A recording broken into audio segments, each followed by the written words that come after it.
how to start this, so I'm just going to start it. There was a shelter. There was a guy at the shelter. I came in late in the afternoon and he was already there. That's the setup. I'm trying to say it that simply because if I start describing the trail and the trip and how long I'd been out there, I'll spend 20 minutes on the wrong part. The wrong part is everything before. The part is the shelter. So, there was a shelter. Three-sided, dirt floor, the open face pointing into a little clearing. Somewhere in the southern Appalachians. I'm not going to say where. People have asked me to be more specific, and I'm not going to be. He was sitting at the open end with a stove going. Older, I'd say 50s. He looked up when I came into the clearing, and he did a nod, and I did one back, and that was the whole interaction. I want to be clear. I'm not skipping over a part where he was weird. There was no weird part. He nodded. I nodded. I dropped my pack at the other end of the shelter, and he went back to his stove. That was it. I sat down. My legs were shot. I'd been moving since before light, and I was at that point in a day where you're not really thinking. You're just doing the next thing and the next thing. I started pulling stuff out of my pack, and I was being clumsy about it. Dropped a fuel canister. Picked it up. He didn't look over. I keep going back to him not looking over. I don't know what I want it to mean. At the time, it didn't mean anything. He was a hiker, minding his own business at the end of a long day. That's a normal man. That's most of the people you meet out there. Anyway, the light was going. I needed wood if I wanted a fire, and I wanted a fire. And the clearing around the shelter was picked clean the way they always are. I left my pack and I walked out. I want to get to what I found, but I have to tell you that I almost didn't see it. That's the part I can't get past. I walked maybe 50 yards out, and I was looking at the ground because that's where wood is. And the only reason I noticed anything is that some of the leaves were the wrong color. That's what I saw first. Not a shape, the color.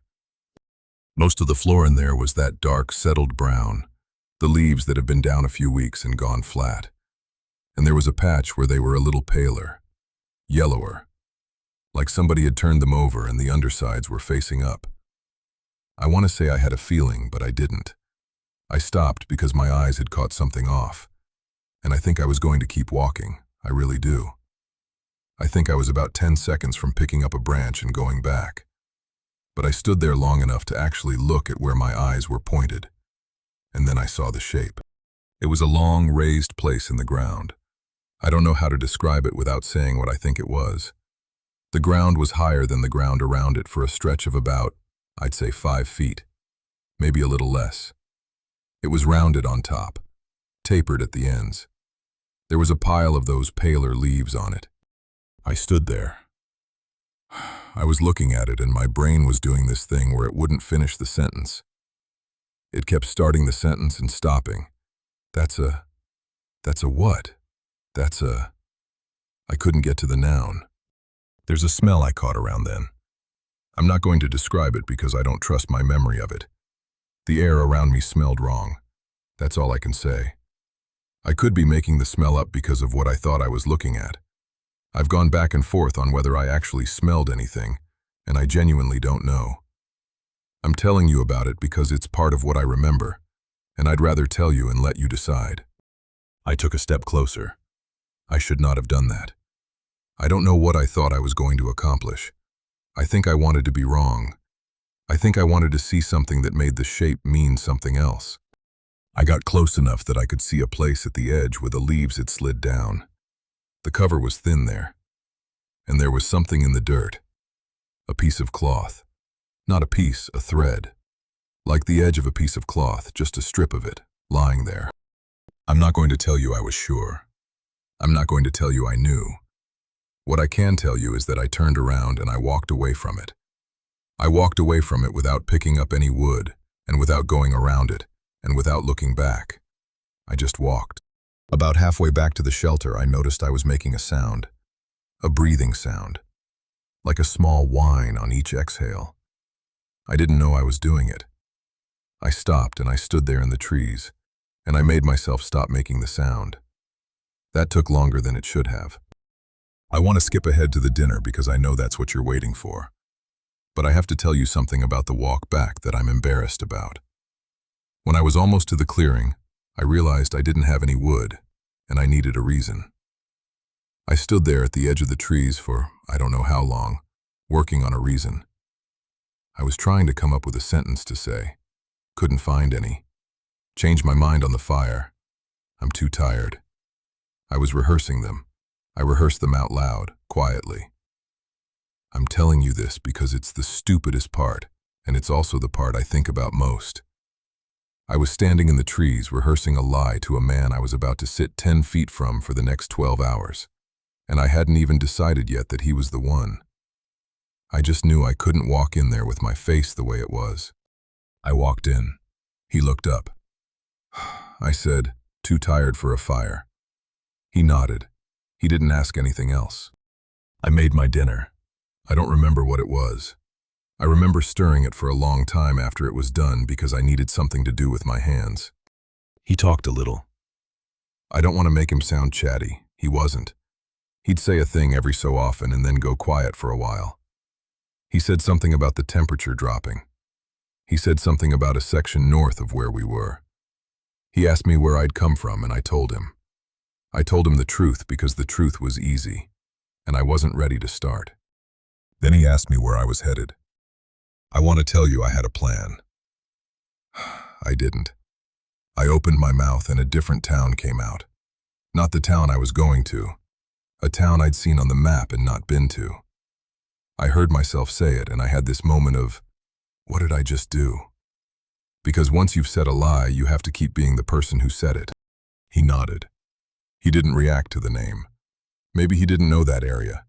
Maybe he did. A while later, he asked me what I drove. I want to be clear. He didn't ask it weird. We'd been talking about the road in, and how the lot was a long drive from anywhere, and he just said something like, "What'd you come in?" And I said a sedan. I drive a small SUV. I said sedan, and the second I said it, I remembered that my keys were clipped to the outside of my pack. The key fob has the logo on it. He could walk past my pack on the way to the privy and see the logo and know I'd lied. I spent the rest of the dinner thinking about that key fob. I'm not exaggerating. The conversation kept going. He told me a thing about a bear. I made the right noises. The whole time I was trying to figure out if I could get up and move the keys without it looking like I was moving the keys. I never moved them. I couldn't think of a way to do it that wouldn't be the thing I was trying to avoid. So they stayed on the outside of my pack, and I sat there eating and I thought, he is going to walk past those keys, and he is going to know I lied to him.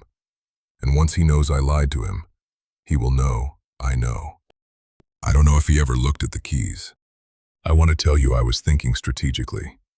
I want to tell you I had a plan for the night and the morning and the walkout. The truth is my brain was on one thing at a time, and the thing it was on was the keys. I didn't have a plan. I had a key fob on the outside of my pack, and a lie about a car, and a guy across from me eating his food. He finished. He cleaned his pot. He read for a little while with a small light. I got my sleeping bag out and I lay down in my clothes. I'm not going to pretend I made a tactical decision about that. I lay down in my clothes because I couldn't make myself take them off. My boots were next to my head. I had my knife, but I'm not going to tell you where I put it, because what I actually did with it was hold it in my hand inside the bag, and then I fell asleep on it at some point, and it ended up somewhere down by my knee, and I never found it again until morning. He put his light out. I'm going to be honest with you about the night because I think I have to be. I don't remember most of it. I want to give you the long version, where I lay awake the whole time and listened to his breathing and counted hours, but I'd be making it up. I was awake a lot. I was probably asleep some. There were stretches I genuinely don't know.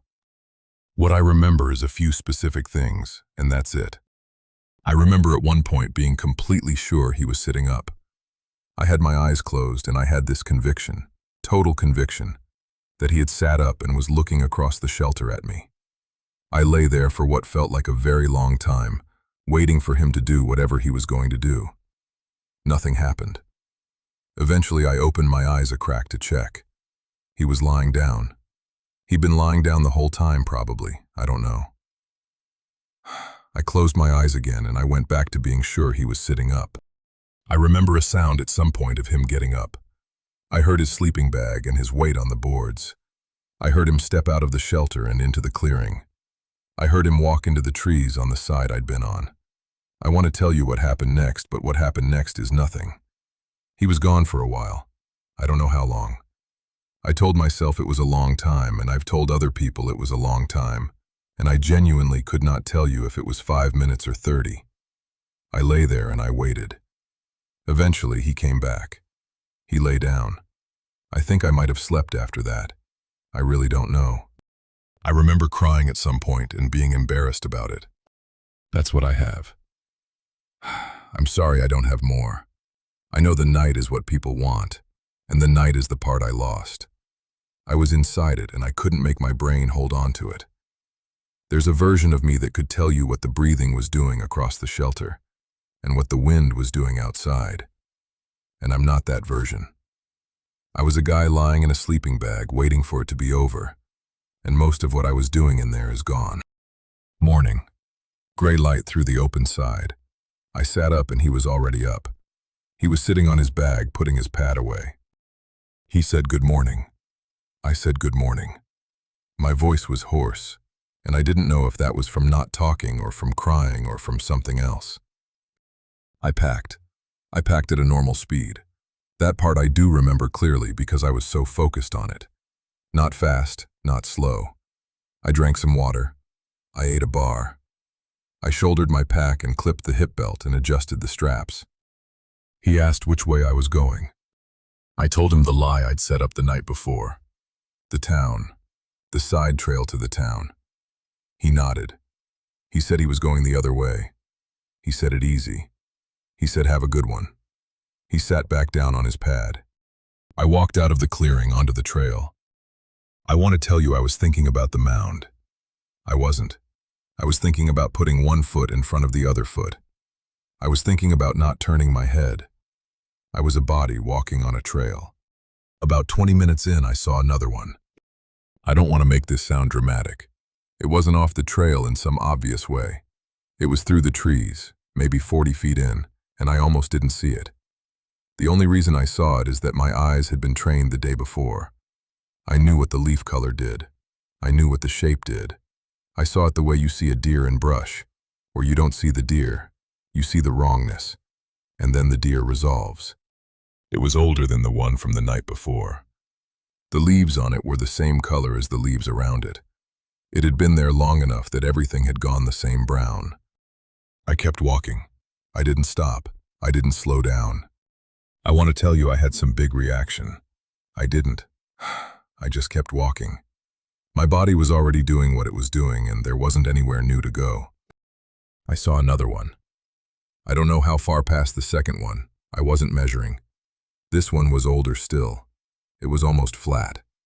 There was just enough shape left in the ground that I caught it. There was a fourth. I think there was a fourth. I'm not certain. By the fourth one, I had made myself stop looking off the trail, and I was looking at my boots, and the shape I caught in the side of my vision could have been a fallen log. I want to be honest. It could have been a log. I am pretty sure it wasn't. After that, I didn't look anymore. I want to explain why I stopped looking, and I don't fully know. Part of it was that I didn't want to see how many there were. Part of it was that I had this thought, and I can't shake the thought, that if anyone happened to walk past me right then, they would see me looking. They would see me looking off the trail at the things that were off the trail, and they would know I knew. The only person who would have been walking past me out there was the person I'd just left at the shelter. So I stopped looking. That's the part I don't know how to explain. I stopped looking because I was acting like a person who didn't know. I had decided, without deciding, that the only safe way to walk down that trail was to be a person who hadn't seen anything. So I made my face into the face of a person who hadn't seen anything, and I made my eyes stay on the trail, and I kept walking. I don't know if he was behind me. I never heard him. I never saw him. I never turned around. I walked the rest of that day at the same pace I'd started at, and I made my pickup that evening. I want to tell you what I did after I got home. I sat on it for a long time. I didn't call anyone. I didn't tell anyone. I want to give you a clean reason for that. I don't have one. I'll tell you what I told myself. I told myself I didn't have anything. I didn't have a name. I didn't have a section I could point to on a map with any precision. I had a feeling and a lie I'd told and some dirt piles I hadn't dug into. I told myself that if I called the police, they'd take a report, and nothing would happen, and the report would sit somewhere and that would be it.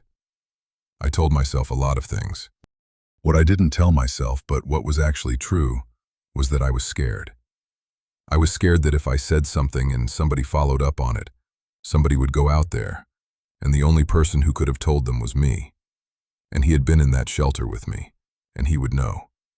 He didn't have my name. He had a wrong town, and a wrong car, and a wrong direction. But he had me. He had seen me for 12 hours, and he could pick me out. And I didn't know what he was capable of doing with that. So I didn't say anything. I sat on it. I'm telling you now. I looked up missing persons for the region eventually. I had to make myself do it. I sat at my laptop, and I opened the page, and I scrolled. I'm not going to tell you what I found because I don't want to be the guy who tells you a number. I'll just say I stopped after a while. There wasn't a reason to keep going. I want to end this, and I don't know how. I keep thinking I have to tell you what I think happened. I don't know what I think happened. I think he was the one. I think he wasn't. I think the mounds were what I thought, and I think they weren't. I sit with that, and I don't get anywhere with it. The thing I keep coming back to is the keys on my pack, the fob with the logo.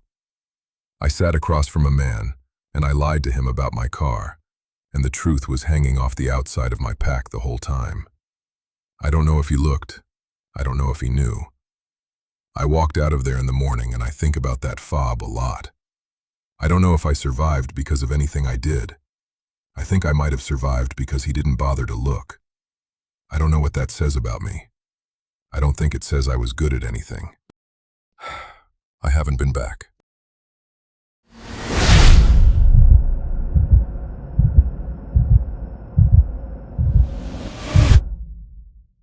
If this story stayed with you, consider subscribing. There's always another one coming.